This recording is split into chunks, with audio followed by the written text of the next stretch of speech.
Welcome to the Cure HHT Education Webinar Series with tonight's topic, the Bedside to Bench, How HHT Patients Drive Research Initiatives. But before we begin, I'd like to give you just a little bit of background about the Cure HHT Research Network. In March 2020, Cure HHT was one of 30 organizations selected to participate in the Chan Zuckerberg, also known as CZI Rare is One project. This ambitious project is already lifting up the work that patient communities are doing to accelerate research and drive progress against rare disease. The CZI Rare is One project is a 2-year grant award that has provided Cure HHT funding, extensive training, and consultant resources in an effort for us to develop a patient-driven research network that will encourage a large collaborative medical, scientific, and patient community, and that the patient voice is the catalyst that drives basic science research and clinical outcomes. So how is the patient voice driving HHT research initiatives? Well, in January of this year, over 1,200 HHT patients, caregivers, clinicians, researchers responded to surveys about their thoughts on all things HHT. And now the results are in. And tonight we will learn how Cure HHT is using the information provided from these survey findings to determine research funding priorities and build an HHT research roadmap that will help navigate our path to a cure. Now it is my pleasure to introduce our speakers. Cassie Friday is a caregiver whose husband and 2 of their 3 children have HHT. She is currently completing her PhD from the University of Kentucky, where she studies Alzheimer's disease in the College of Medicine's Physiology Department.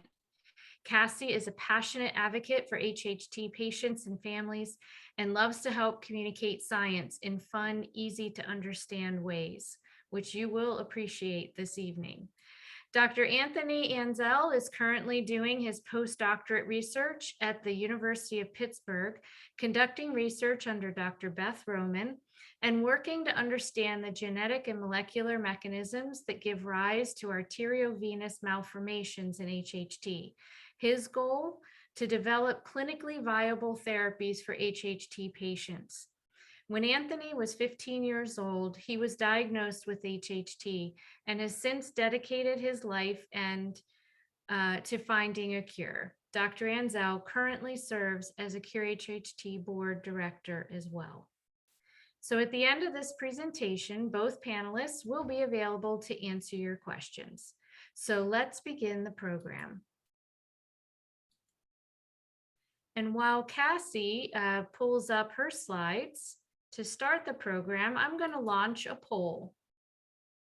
And the question is, did you participate in the Cure HHT Research Network survey that was released in January through March 2021? So if you can take a minute and let us know.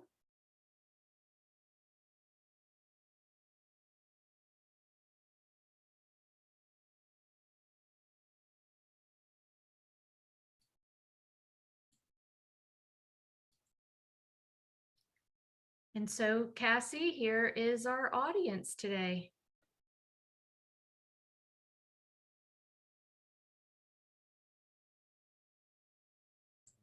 All right, can everyone hear me okay? We can. All right, great. So I see that it is pretty split down the middle. About a third remember taking it, a third did not take the survey, and a third of you aren't sure. And I know that feeling, sometimes it seems like we can take a lot of surveys and it's a little bit hard to discern one from another. I'm almost always inundated with surveys, but what we're going to do tonight is just tell you why it's actually so important for you to take these surveys. So Anthony and I are both scientists or researchers, and in science, we have this saying where we're taking everything from the bench to the bedside. So what that means is we start at the lab bench where we're fiddling with cells and doing all kinds of weird things, and we have some kind of goal, but it's pretty abstract. But the goal is to take whatever we're working on and drive it through a translational model to better understand it, and then to get it into a clinical research trial perhaps. And then the ultimate goal would be to see some kind of therapeutic or a cure come to fruition from bench all the way to the bedside of the patient. And so what we wanted to talk about today is this Chan Zuckerberg Initiative, Rare is One project, flipping the script and kind of taking it from the bedside of the patient all the way back to the bench. So this is how your voices are actually informing what science is going to be done to drive the research forward, which is why it's important to take surveys.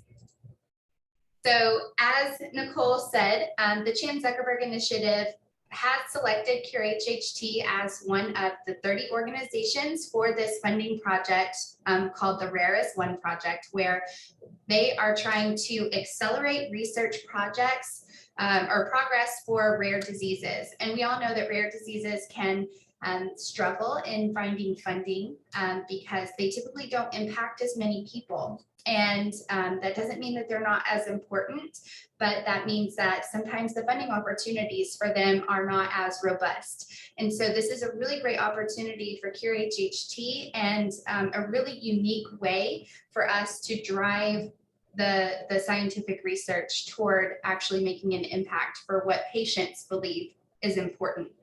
So the goal of this patient-driven research then is to just have this collaborative community between patients, basic scientists, and clinicians in order to share information, share what's going on in different areas of the world. Are there different access to care issues? Are there different symptoms that are more prevalent in other areas that we should be focusing on, or scientists in maybe in other countries should be focusing on?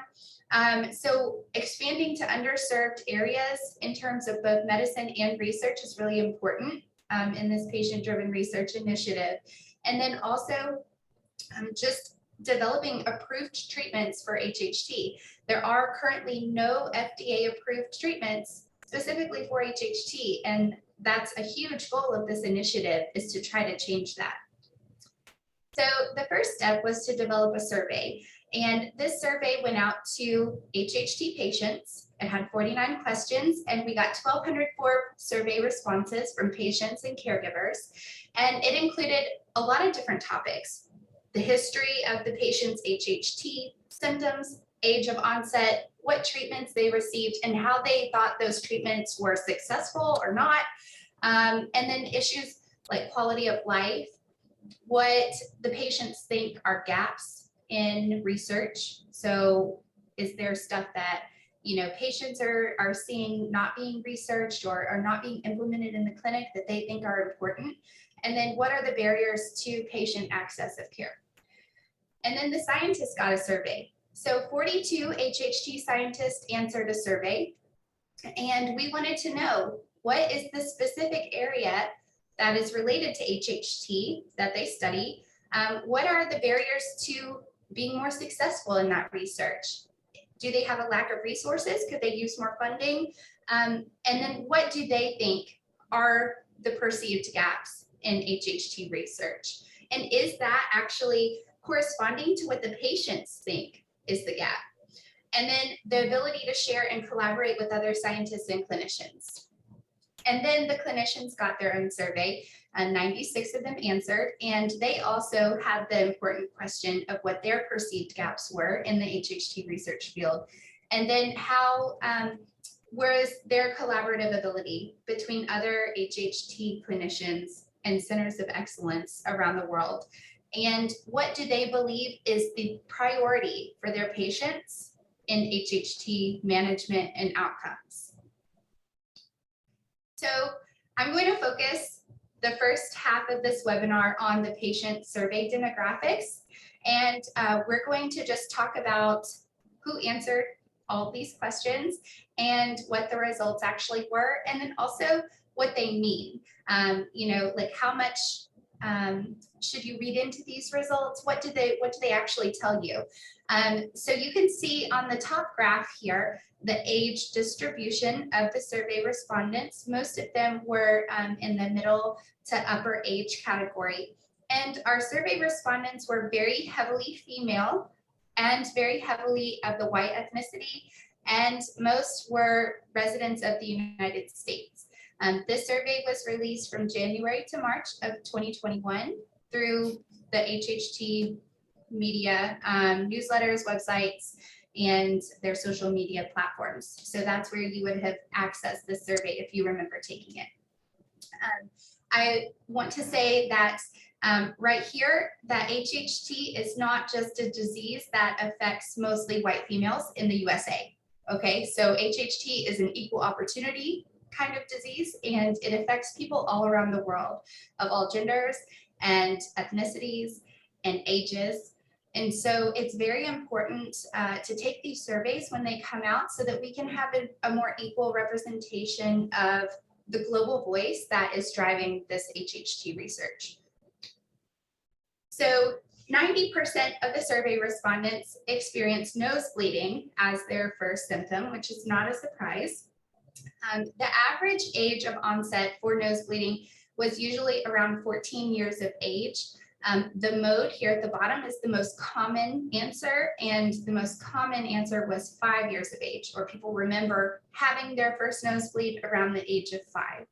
And then you can see telangiectasias were also a really high first symptom, or maybe they were diagnosed with anemia, or they had headaches or iron deficiency, and that's how they first started getting symptoms of HHT. So that is the presentation of symptoms. Now we wanted to know, when was the HHT actually diagnosed? And this is something that we all know can be a big challenge because it's kind of a hard disease to diagnose, and a lot of people actually go a long time without receiving that diagnosis. And so 40% of the survey respondents were diagnosed between ages 27 and 45. 28% were diagnosed after they were 46 years old, and 15% were diagnosed in their early childhood or adolescence. And that 15% is a number that we want to see go up. Okay, so we want to see people being diagnosed as early as possible so that treatments can be implemented and symptoms can be managed in order to increase quality of life and prevent any kind of health issues that you know, you could get screening for. So it was kind of spread out. The HHT symptoms were first diagnosed by nosebleeds, telangiectasia, and family history of HHT symptoms. That sounds like the Kurosawa criteria for clinical diagnostics of HHT. So there are some criteria that are being looked at as part of this study that were developed before genetic testing came out. And they are the 4 things that you have to meet a clinical diagnosis of HHT in the absence of genetic testing. And then we see that a good portion of our survey respondents have been diagnosed through genetic testing. So in the red circle there, you see that 60% of patients did not seek medical attention or diagnosis for 5+ years from the onset of their first symptoms. Okay, so this is a kind of a shocking statistic. You know that you're having medical symptoms, but you're not seeking care or a diagnosis for that. But so many people don't realize that they need to see a doctor because their symptoms run in the family, right? So you may have chronic nosebleeds, but so does your dad, so does your brother. You know, it's just kind of a family thing. And you know, that was the same with the HHT that is in my husband's family as well for a long time. And a lot of people actually have some anxiety or fear over diagnosis, or they're afraid of how it would impact their insurance coverage. So here are just some quotes from the survey. of patients, just like you, just like people in my family who had these experiences, and we're trying to figure out what's going on. Cassie, if I could just jump in there for just a brief second too. One of the other things that makes it so difficult with like not seeking medical attention, I know this was for me, is that after my diagnosis, my primary care physician at the time just wasn't educated enough about HHT to be able to direct me in the right direction for treatment. So I think that's also another thing that is so important about raising more education for HHT for both clinicians and patients, and this survey has been able to accomplish that. Absolutely, that is something. Our family is a military family, and we move around a lot. And every time we move, we encounter physicians who have never heard of HHT. And, and that's not their fault. It's a rare disease, and you can't remember everything that you've ever learned in your life. And maybe they didn't ever learn it. And so, it's Cure HHT's job to raise awareness and to try to minimize that gap from the time that you experience symptoms to the time that you seek treatment. And whenever you seek treatment, to make sure that those physicians that you're going to see are educated and they're familiar with HHT so that they can get you the appropriate diagnosis in a timely manner. So a lot of people have had genetic testing done to confirm their HHT diagnosis, which is really great. So over 60% of people have had genetic testing done. And then you can see in this pie chart here the breakdown of the different mutations that our survey respondents have. The big red part of the pie chart means that they just can't remember which one of these mutations they were. They just know that they have a confirmed genetic diagnosis of the disease. But you have mutations in the endoglin gene, the ALK1, SMAD4, BMP9, and sometimes a genetic test can be inconclusive. So Anthony, do you want to talk about why that is? Yeah, so there's several reasons for that. One of the bigger reasons is that right now, the way that we do genetic testing is that you only like sequence certain parts of the gene, and there's a whole bunch of other parts that we just aren't capable of sequencing yet. And so, that's one of the big things in research is pushing it so that we can sequence those other parts of, the ALK1 or the endoglin gene. And the other part is that there may be some other genes that we don't know of yet that give us HHT or HHT-like symptoms. So those are really the two main reasons on why you might have an inconclusive test. Right. So if you do get a genetic test and the results are inconclusive, that doesn't mean that you should give up on genetic testing altogether. It's always good to stay in contact with your genetic counselor or your physician, because if any new research advances are made and they discover a new region of a gene or a new gene that causes HHT, then you may be able to get tested and identify which specific mutation that you have. So a lot of patients who had not been tested listed that their physicians maybe didn't offer genetic testing to them, or their insurance didn't cover the genetic test, or they just didn't want to have it done, or they were worried about the possibility of discrimination through their workplace or through their insurance company. Some other choices that weren't like selection choices on the survey, but were able to be written in as an option that were very common throughout the respondents were that because their family members had it done, they didn't need to have genetic testing, or they were just unsure, or they were diagnosed based on those clinical criteria, or they lived in a remote area where genetic testing wasn't offered, or that their testing was currently in progress.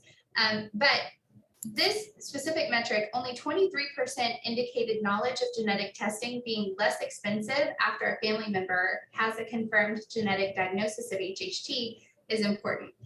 And that's kind of a mouthful.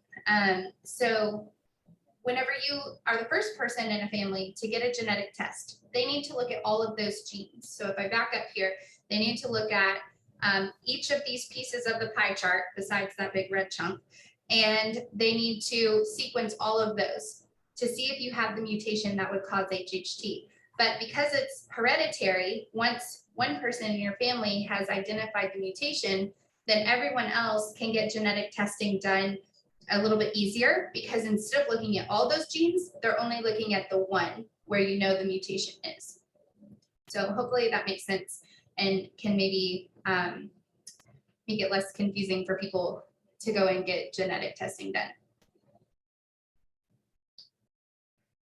So then we transition into different organs that are affected by HHT in our patient community. So by and large, the nose is the main organ that's affected. But you see that there's an average of almost 4 organs per survey respondent that are affected by HHT, bleeding, or some other kind of secondary effect. So the most common were the nose, skin, mouth, and lungs, and then on down the line. Now, because your organs are affected with various things, that can often lead to clinical issues. So a lot of times people will go to their physician and they'll say, look, I'm having, like fatigue, a lot of fatigue, because maybe I'm anemic, but that is a manifestation of the chronic nose bleeding that they're experiencing. So even though people are only having about 4 organs affected, they're usually averaging over 5 different clinical manifestations of HHT as a result of HHT's effects on their organs. So other responses were pulmonary hypertension, joint pain, and then anxiety and depression. So we talk about quality of life issues, and these are really big ones that we can't ignore, our mental health issues, and making sure that people are able to reduce their nose bleeding or the severity of their bleeds, or just the abruptness of it, to kind of ease some of that anxiety or social nervousness that may go along with having HHT. So now we're getting into the types of treatments that patients have had and how effective they found them to be. So this data is a lot. There were a lot of survey respondents, and I'm going to just walk you through what the pie charts are like, and then we'll go through each one of the treatments. So the green is good. The blue means nothing really happened with the patient. And then the red is that they had a negative response to this treatment, or they felt like, and again, this is a patient survey. So this doesn't mean that this person had, like maybe an allergic response or something. They just perceived a negative impact from the treatment that they received. And we did not ask what kind of negative impact it was or what kind of positive impact it was. So these are just very bare bones categories. So I have ranked them from the most patients receiving each category of treatment to the least. So if you start in the top left corner with moisturizing topical therapies, 744 of the survey respondents have tried some kind of moisturizing topical, and most of them, over 3/4, had a positive impact from that, and that's super. Most patients have actually tried more than one therapy, so that's why the total is more than the actual number of survey respondents.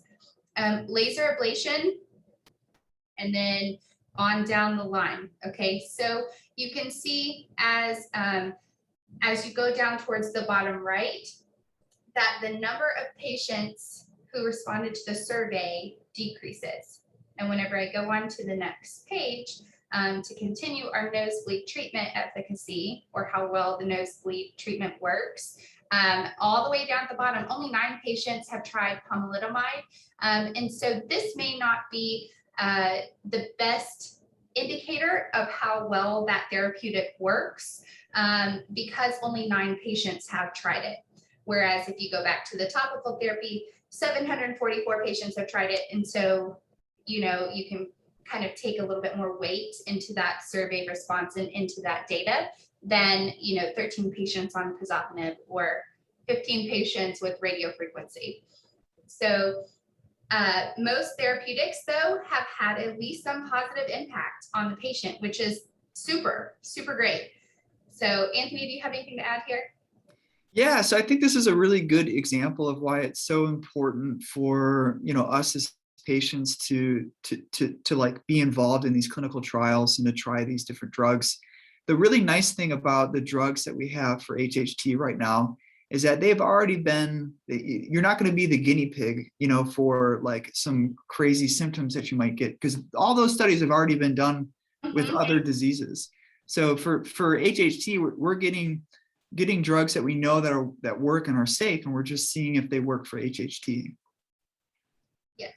And another part of the survey that I didn't include in the data, because I think it was a little bit confusing to the survey respondents, because we had several questions on the topics. But for those of you who remember taking this survey, you might recall questions about, have you ever had a treatment for another disease or another health problem that affected your HHT? So some of these, like pazopanib or pomalidomide, have become HHT therapeutics because people who had cancer who also had HHT were receiving these drugs in a high dose through their cancer therapy, and they noticed that their bleeding greatly improved with their HHT. And so when we know about that, then that opens the doors to us trying to investigate drugs that are already FDA approved as potential therapeutic targets for HHT. And that's really cool. So, you know, maybe you can look for more surveys in the future to kind of dissect out those issues. It was a little bit confusing in this survey that went out this time, so I didn't include that data, but it is really important for the Cure HHT Foundation or your physicians to know if you're receiving treatment for another condition that's not HHT related, but it's impacting your HHT either in a good way or a bad way, because that can help inform, you know, research questions and then therapeutics down the line. Okay, so next we have pulmonary AVM treatment. And these have really great results. So either embolization or surgical resection of the arteriovenous malformation in the lungs. And then we have GI bleeding. So patients have either received laser ablation, Avastin therapy through IV, pazopanib, or pomalidomide. And some survey respondents indicated that they had resection of the affected area of their colon. So they just had that part taken out, and it was really beneficial to them as well. And then for our brain venous malformations, embolization, surgical removal of the VM, or radiation are the survey options, and the majority of all three treatments received a positive impact. And then the same with liver. So Avastin IV therapeutic or liver transplant, only 9 patients responded, but a good, I think that's just 1 in 9 that had a negative impact from that. And then we looked at iron deficiency or anemia treatment. So again, like, because your nose can bleed, your GI can bleed, you know, you can lose blood in a number of different ways, and that can contribute to the iron deficiency and anemia. So sometimes you aren't targeting just the nose or, you know, just the gut. You're targeting, you know, like treating the iron deficiency and anemia that's a result of that initial bleeding. So we have treatments for those things, starting with oral iron, which a lot of patients take, IV iron infusions, and then on down the line. So I'll give you a second to look at that.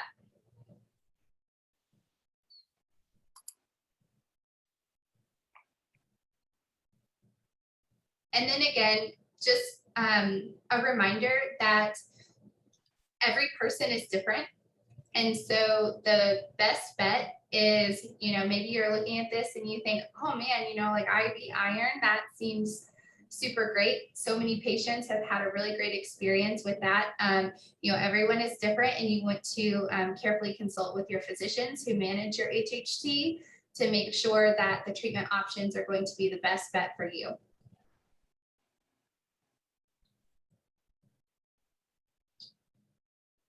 All right, and then we've had about 40% of our survey respondents receive blood transfusions.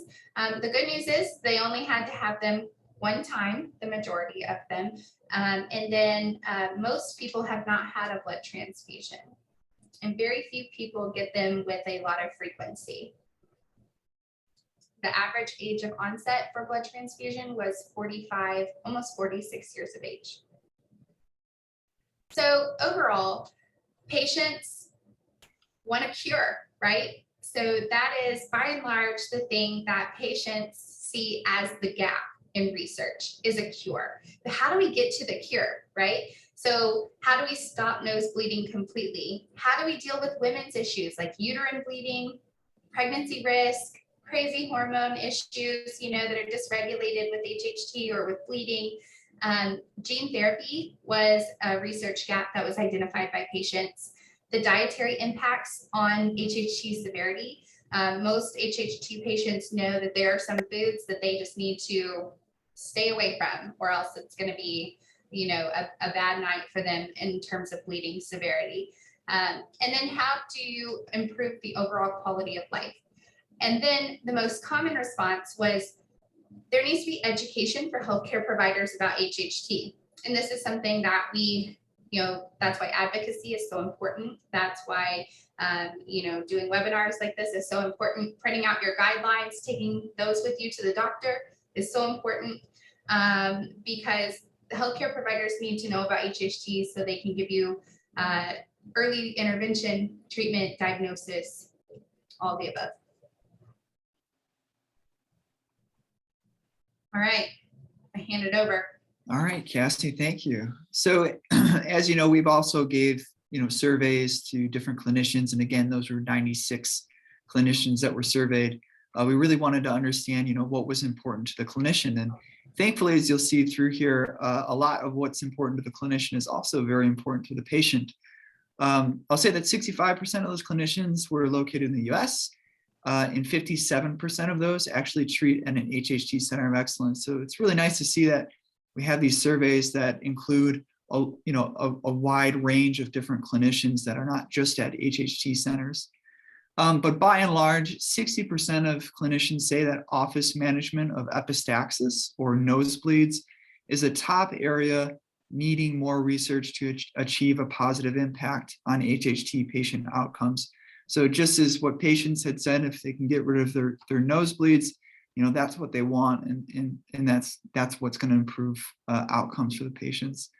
The second area of research needed to achieve better patient outcomes is a standardization of protocols for the management of anemia. And so that's just getting information together so they can standardize a protocol so they can manage anemia correctly.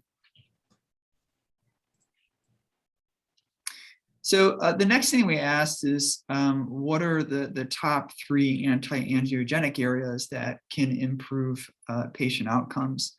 And 33% say that the development and further validation of current and new anti-angiogenic therapies for nosebleeds and GI bleeding is one of the big things. So a lot of the drugs that you saw are anti-angiogenic therapies, and that basically means it stops blood vessel growth. And, we want to stop bad blood vessel growth like the AVMs. 32% said the refinement and development of clinical best practices in the guidelines regarding the use of these therapies. So essentially, we really need to figure out how to use these therapies well for HHT patients. And the only way that we can do that is by testing those. And then 16% say that guidelines for initiation of anti-angiogenic therapy for liver AVMs in the setting of high cardiac output. So essentially, with people who have liver AVMs, when is it necessary to start those therapies? And then just the little ones there were guidelines for when to increase the dosage of a specific drug when a patient stops responding, and then developing some sort of imaging predictors to look at the responses of those medications.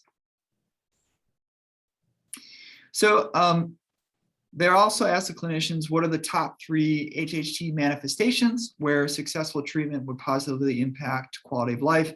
And not surprising, the first one is epistaxis or nosebleeds. And then the second two, which kind of stem from the first one, is iron deficiency or anemia. If we can improve that, patients will feel a lot better. And then the third one being fatigue, which is generally due from the iron deficiency, which is generally due from the epistaxis. So this one, we asked the clinicians to rank focus areas of HHT research that right now have little consensus, so little agreement, but would have a big impact on clinical outcomes. And so these actually align pretty well with what basic science scientists said.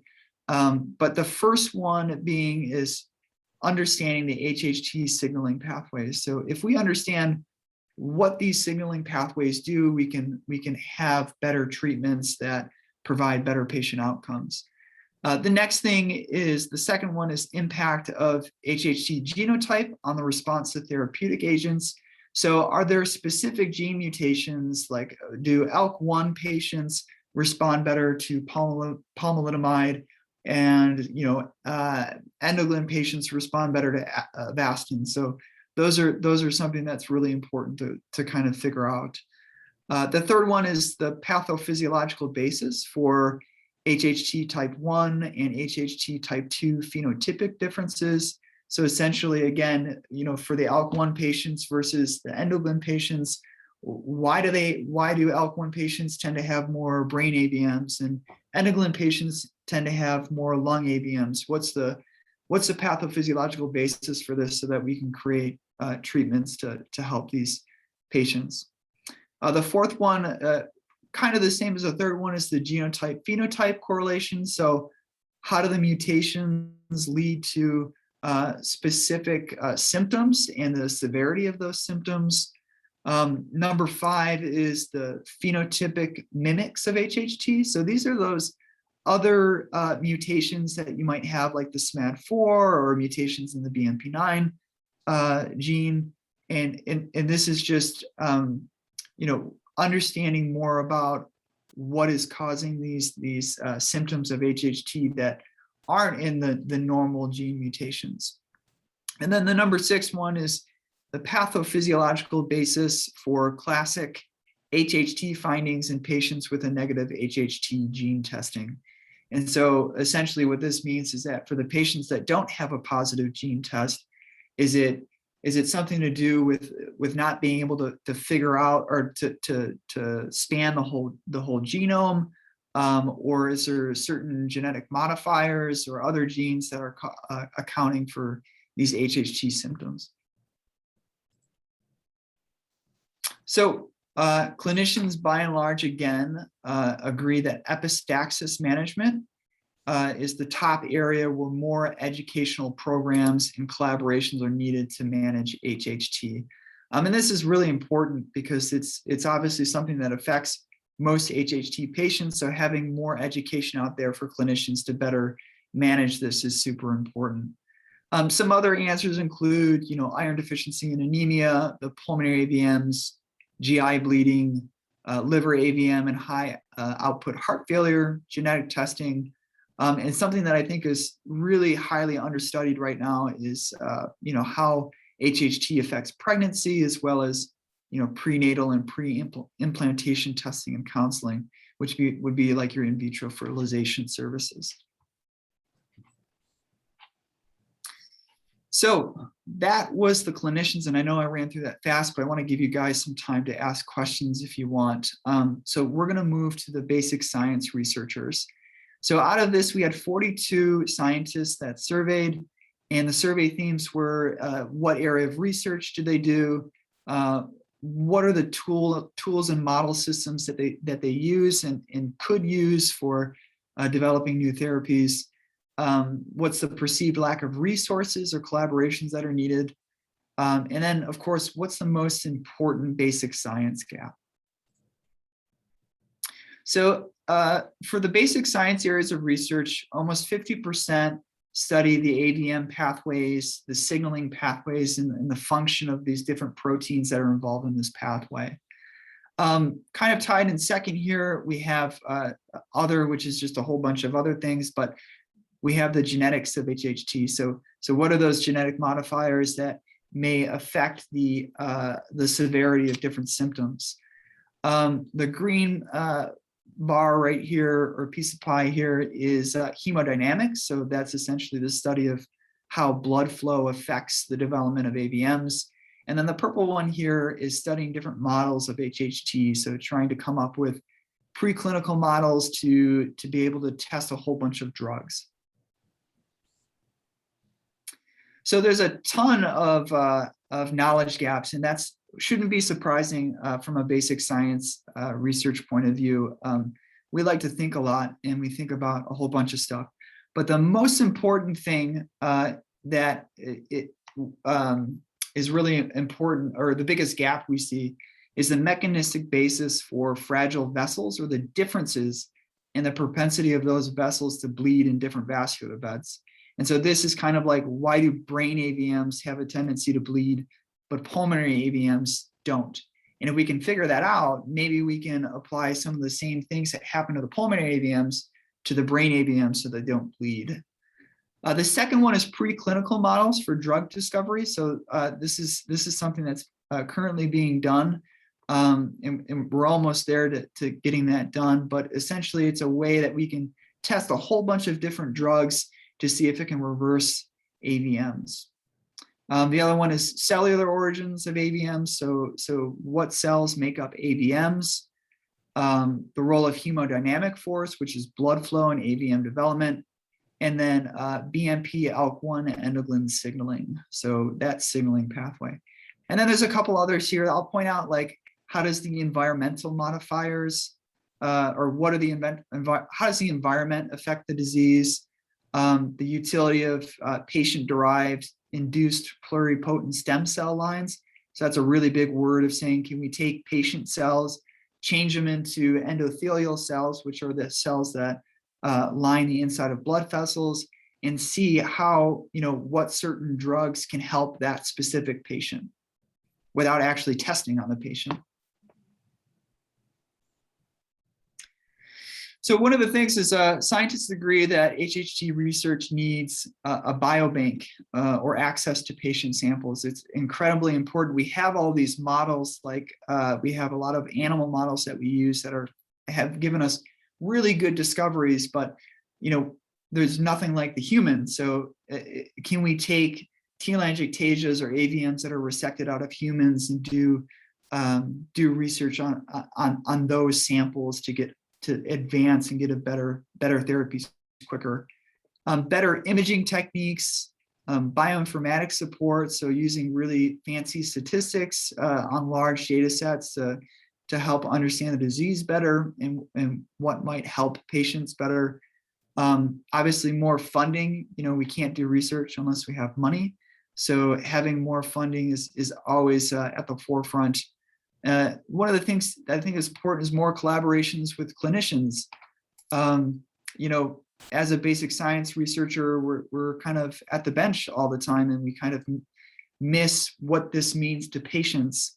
And so collaborating with clinicians that have that patient interaction every day, I think is super important.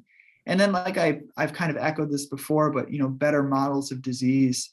So can we have a model, and we have really good models right now, but can we have a model, better models that help us get to that finish line faster? So based on all these survey results, these are the patients, the clinicians, and the scientists. We identified 7 topic areas that were developed as a guideline for discussion. And the first one is bleeding. The second one is AVM progression. The third one is drug therapies and discovery. The fourth one is unresolved topics in lung AVMs. The fifth one is genetic considerations in HHT diagnosis. The sixth is somatic mutations and genetic mechanisms of disease. And the seventh one is unresolved topics in brain AVMs. So each of these topics here, each of these 7 topics that you see, represents a specific work stream of dedicated clinicians, scientists, and patient leaders who work within those topic areas to try to understand more of the landscape of each of these problems and try to find opportunities to study these topics to actually impact HHT patients. And Cassie, I'll let you take over on this one. So these work streams are already being put to work to develop a plan that what they're going to do is find these knowledge gaps, and they need to come to a consensus about areas in the research that are just unconvincing or you just don't have enough data for. And then they are going to design a path forward to address those gaps and those uncertainties so that we can better understand the outcomes or the problem statements that we've created for each of these work streams to try to work and address. And then everybody will come together at the end and they will create the research roadmap to drive HHT research for the next 3 to 5 years. So this is the progress. Green means that it's already done, and blue means that it is upcoming. So first, an executive council was formed in order to set goals and milestones for this process.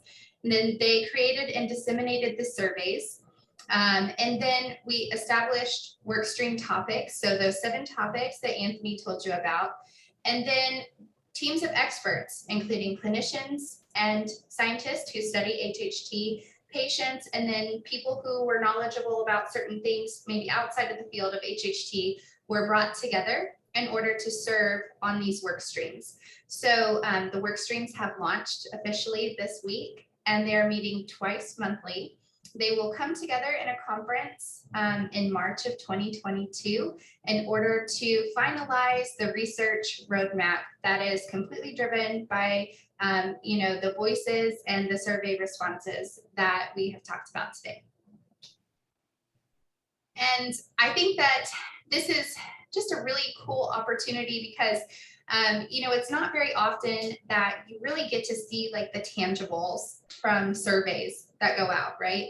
And this is something that, the survey was released at the beginning of the year, the first quarter of the year, and already we've developed, the Cure HHT Foundation has put together this entire team of people, like 70 experts in the field, to work on these work streams and get this research roadmap going.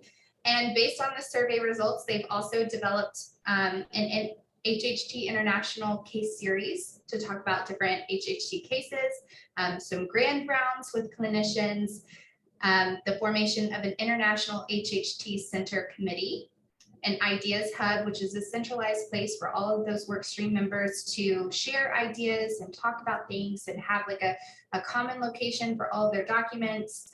And then there has also been a development and execution of a survey for women's issues in collaboration with Duke University. And this is something that was a resounding, we need women's issues, HHT related help, right? From the patient survey. And so that survey has already been completed and it will be going out in the next couple of months. So again, when you see another survey, just answer it because it's really beneficial and they're actually putting your responses to work pretty quickly. And then we see that the Cure HHT Foundation has already started a patient registry and translation of different HHT materials into other languages. So really great. And now we can take some questions.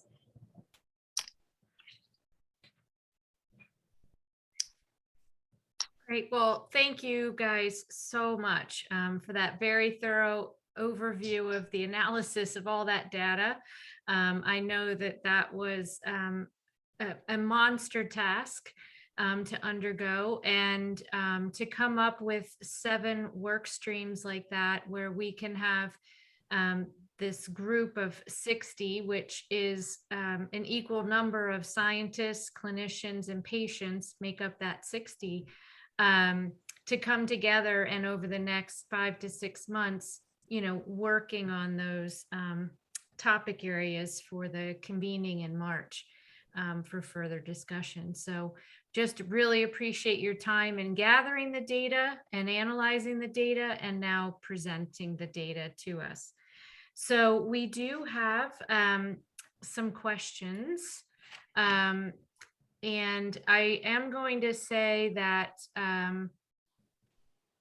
we won't be able to answer specific medical questions if you've asked that.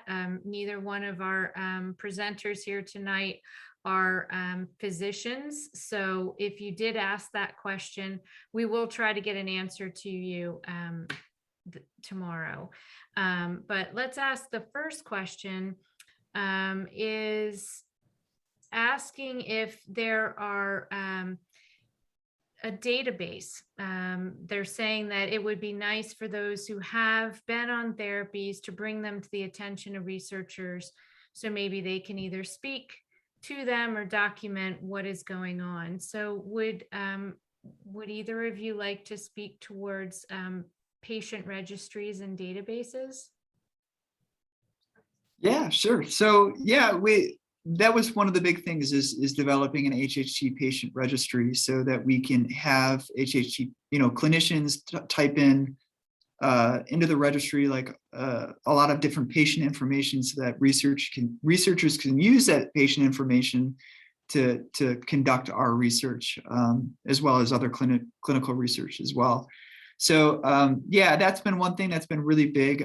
I know we've had somewhat of registries in the past, but we're actually just developing a new patient registry that is going to be much more connected.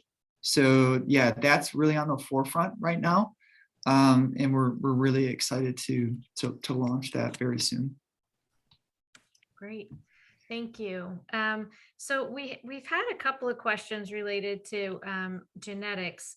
So one is more specific, asking, can one family have two different mutations? So I don't know if you have the answer to that.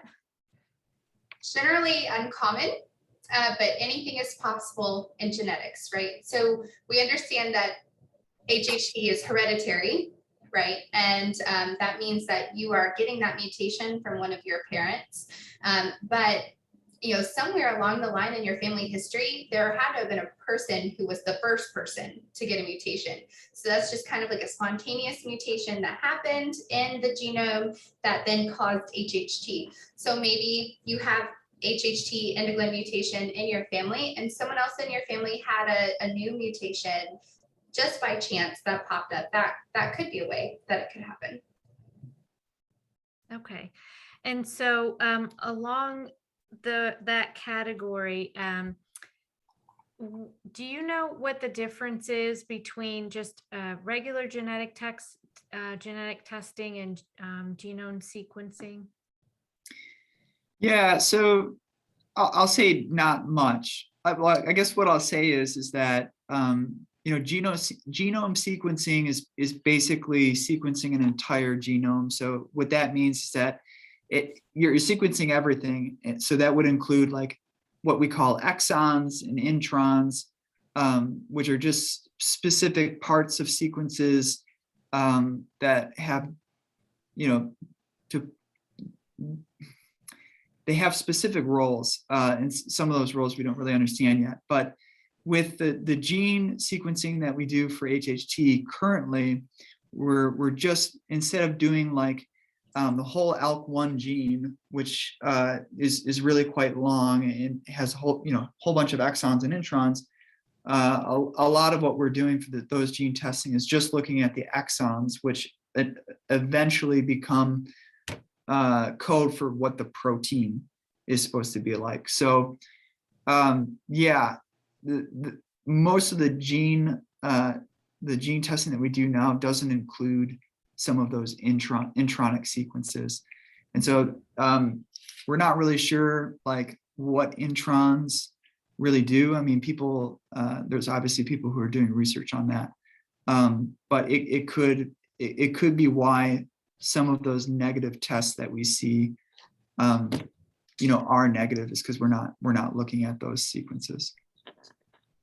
Well, and I can also say that through the Chan Zuckerberg Initiative, we have been connected with the Broad Institute in Boston, and they have what they call the Rare Genomes Project. And that's a research project that they're doing. But HHT is one of the diseases that they are promoting and doing research for. So I will put the link to that page of our website into the chat, because anyone who has had a negative test can go through this research project with them and do the genome sequencing free of charge. It does take a while. It's not an instantaneous answer, but it does give people access to potentially finding the family mutation that they could not identify previously. And that is just another thing coming out of this whole CZI Rare is One project. So I have a question asking, are either of you engaged in one of the work streams? And Yes. if so, which one? And could you just explain a little bit about what you'll be doing in that capacity? Yeah, so I'll say that I'm not actually in a specific work stream, but I'm kind of going as like a patient, or I'm offering services as kind of like a patient liaison. So I'm going in between all those different 7 work streams and trying to be kind of act as like a bridge between the patients and scientists as well as the clinicians. Okay. It's sort of the same for me. I'm part of the executive team that has sort of helped divvy out the work stream topic areas and outcome statements. And I'm just here for support and to answer any questions that anyone in the work streams may have, and just to make sure that this continued process keeps going well.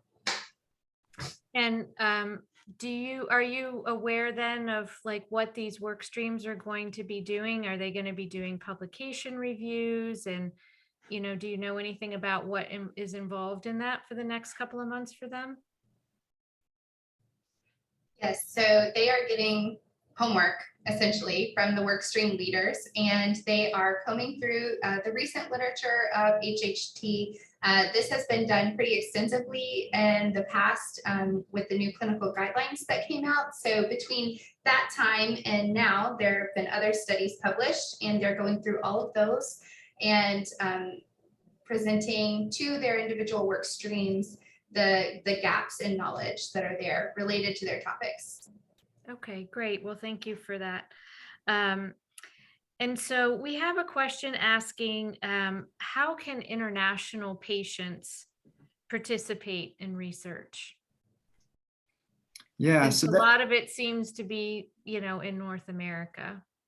Right. That's a really great question. So, we do have, there are lots of different hospitals or hospital systems, as well as clinicians in different parts of the world that are doing other research projects or clinical trials as well. And I don't know if the HHT Foundation has those clinical trial, like a link to all the different clinical trials that are happening. I don't know if we have that, but yeah, that's one of the things that the HHT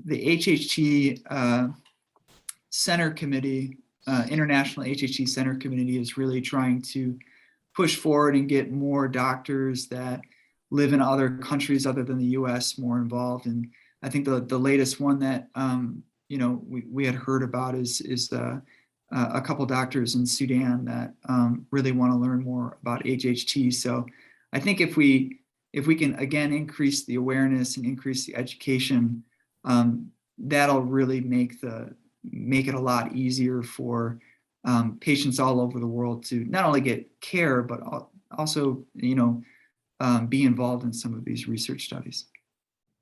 Yeah, and I think just to expand on that, the group of 60 or so individuals that are part of this initial research network, because this is an ongoing thing, it doesn't end in March. This is like, a very fluid process that will continue well beyond that.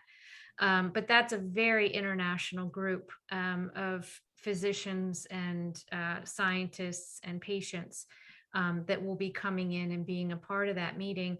But I would say, as Cassie had mentioned, I think surveys are a really good way for international patients to participate in things that we're doing in the North America.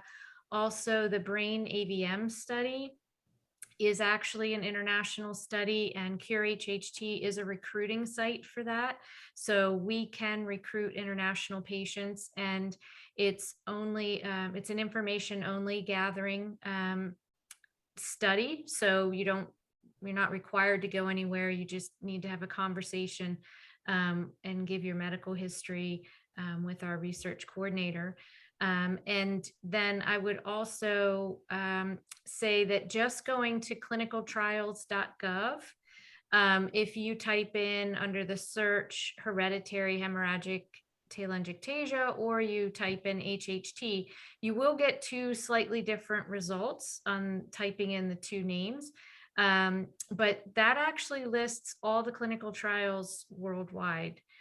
So you can look up and see if there's anything going on in your country. And Cure HHT does post those that we do know about on our website under the research tab. So we are past our 8 o'clock hour, but I would just like to ask one or two more questions. One that seems to be a recurrent theme is just how can patients really contribute to research? Yeah, so that's as we kind of talked about earlier, the one of the biggest things that you can contribute towards research is being a part of some of those clinical trials, and obviously taking the surveys is really important too.